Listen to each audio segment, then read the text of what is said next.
Bienvenidos a esta nueva edición de Tiempo de Respuestas que vamos a dedicar a una denuncia que ya ha repetido el Papa en varias ocasiones sobre el peligro del adulterio pastoral de los obispos.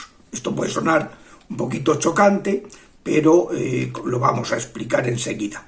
La última vez que he hablado de esta cuestión fue en la mañana del miércoles 28 de febrero, antes de la audiencia general en el aula Pablo VI, pues el Papa recibió en audiencia privada a los miembros del Sínodo de los Obispos de la Iglesia Patriarcal de Cilicia de los Armenios, que es una iglesia oriental, armena, católica, no ortodoxa, y que está, por tanto, en comunión con el Papa.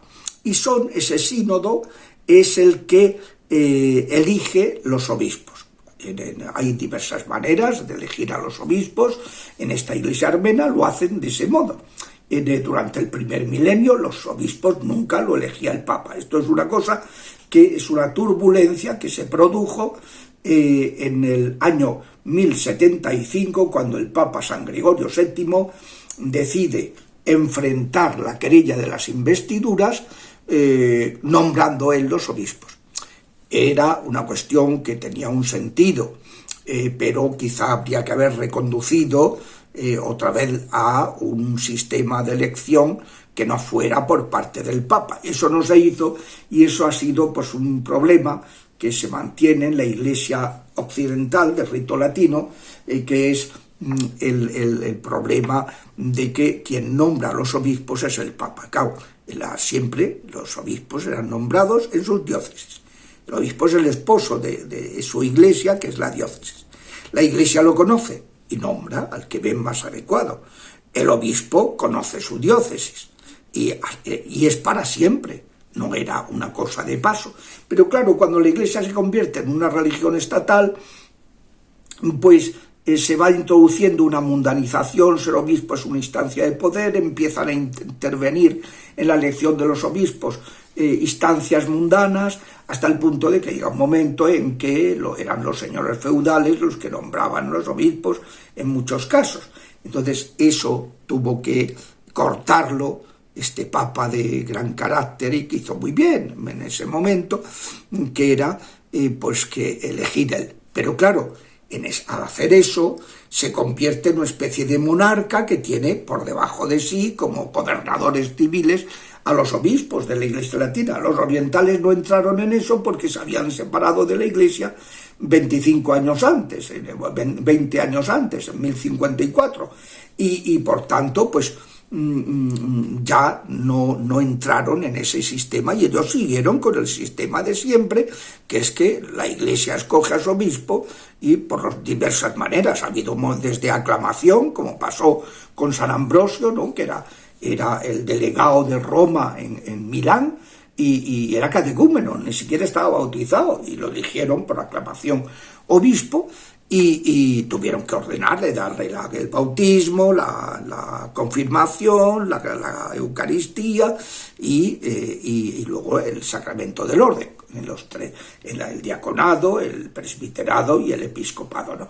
Bueno, pues los sistemas eran distintos, pero entonces esa anomalía que se produce cuando el San Gregorio VII, el monje Hildebrando, decide ese sistema, provoca un problema, que es una eclesiología monárquica, que no es la eclesiología de Jesucristo. Pues Jesucristo quiere que haya un obispo, el de Roma, en este caso, que esté al servicio de la vigilia y la comunión eclesial, pero no que gobierne las diócesis. Eso no, es que la diócesis se tiene que gobernar cada una, y cuando esa situación provoca que se ralentice todo, porque claro, los obispos tienen que estar pendientes de Roma, las cosas se ralentizan, y que Roma no puede gobernar todo. O sea que eso ha hecho mucho daño a la evangelización y ha provocado un problema, como explico en el libro que publiqué hace ya un par de años, el Quo Vadis Ecclesia, ¿a dónde vas, Iglesia?, provoca un problema que es importante, que son los obispos de carrera, que es lo que el Papa critica. Y que, por ejemplo, San Antonio María Claret tiene unos sermones hablando del desastre que eso supone un obispo que esté haciendo carrera, que se convierta en un trepador, ¿no? Y que vaya buscando, pues, ir ascendiendo, y dice, no, el obispo es el obispo es un servidor de su diócesis, no es un señor de carrera. Entonces, ante esa anomalía de los obispos de carrera, este Papa ha intervenido en varias ocasiones.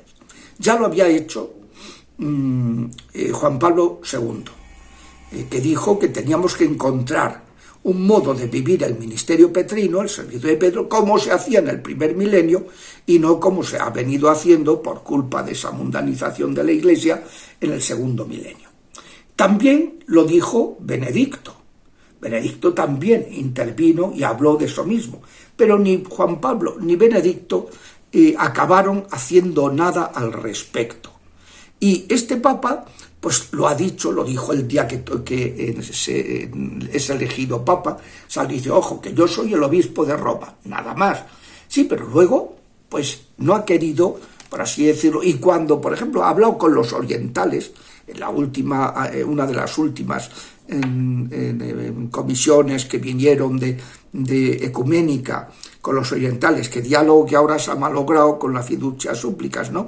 Dicho sea de paso, pero bueno, pues cuando todavía no se había roto ese diálogo ecuménico, les dijo a los orientales, bueno, no os preocupéis, porque cuando nos reconciliemos, vosotros seguiréis con vuestro sistema distinto del de la Iglesia de rito latino.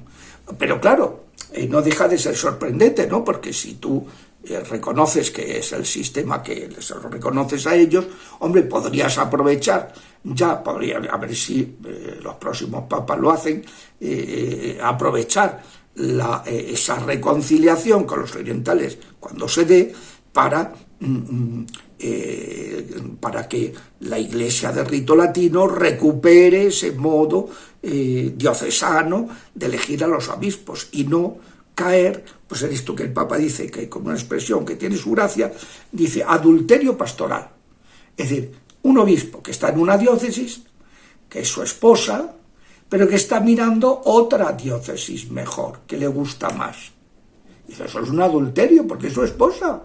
Y no puedes estar gobernando mirando la carrera episcopal. Eso es la única manera, pienso yo, de solucionarlo, es que se acabe, para acabar con ese adulterio y con ese obispos de paso que no acaban de asentarse y que diócesis que son, pues que sufren el que son diócesis de paso para otra mejor y tal, pues hombre, eso no es muy eclesial, que digamos, ¿no? No es la eclesiología de Jesucristo, desde luego. Y entonces, pues la manera es que recuperar el modo, los distintos modos de elegir a los obispos, en su diócesis. Cada diócesis escoja al que los va a regir, que además ya lo hacen con responsabilidad, porque saben que si se equivocan, luego van a tener que sufrirlo durante años. Entonces, ya procuran mirar para que sea el candidato más adecuado y que sea un hombre con dotes de gobierno y que sea un hombre de vida santa y que sea un hombre... O sea, el hacerlo de esa manera. Bueno, pues a eso me quería referir cuando el Papa les dio este mensaje, que lo tuvo que leer el Monseñor Filippo Ciampanelli, oficial de la Secretaría de Estado, porque estaba, como le ha pasado últimamente, que está muy delicado de salud y no va a las audiencias, pero lee el texto otra persona, ¿no? Porque él puede estar presente, pero no puede hablar, ¿no? Entonces, bueno, pues, y les dijo un mensaje, pues que